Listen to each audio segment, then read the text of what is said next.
Vers la dernière ligne droite du grand rendez-vous francophone, les agendas des autorités deviennent de plus en plus surchargés. À la primature, encore des audiences en cascade avec notamment les comités organisateurs de la francophonie, échanges axés sur les suivis et évaluations des préparatifs.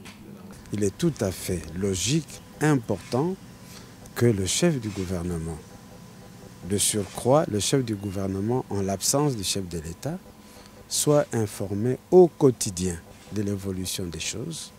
Il ne faut pas jouer, c'est le 14e sommet de la francophonie. Il y a un nombre de chefs d'État qui seront dans notre ville, dans notre pays. Nous devons absolument faire en sorte que tout soit le plus correct possible.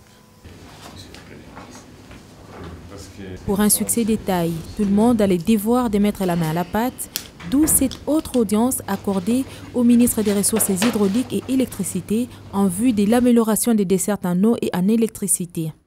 Il était question de faire le point, si vous voulez, l'état de lieu de la situation des dessertes en eau et en électricité à Kinshasa et sur l'ensemble du territoire national. C'est une préoccupation quotidienne du Premier ministre, du gouvernement, de chercher à améliorer l'état des dessertes et en eau et en électricité dans notre pays. On ne peut pas parler de la francophonie sans faire allusion à la France. Une autre rencontre à la primature, c'est celle qui a réuni Augustin Matata Mponyo et l'ambassadeur de France, Luc Alade.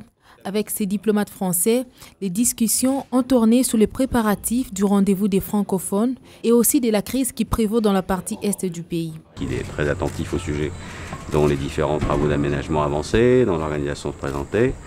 Et puis je lui ai fait part moi aussi des préparatifs de la venue de notre propre délégation. Donc déjà ça a été un des sujets importants que sur lesquels nous avons pu échanger. On a évidemment parlé, comme vous vous en doutez, de la crise à l'Est et des initiatives en cours au niveau des Nations Unies, du mini-sommet qui doit avoir lieu demain, de la suite de ce qui doit se passer, de ce que nous pouvons faire pour essayer d'aider la République démocratique du Congo, à la fois au plan bilatéral mais aussi au plan européen et multilatéral, pour l'aider à recouvrer la pleine souveraineté sur l'entièreté de son territoire.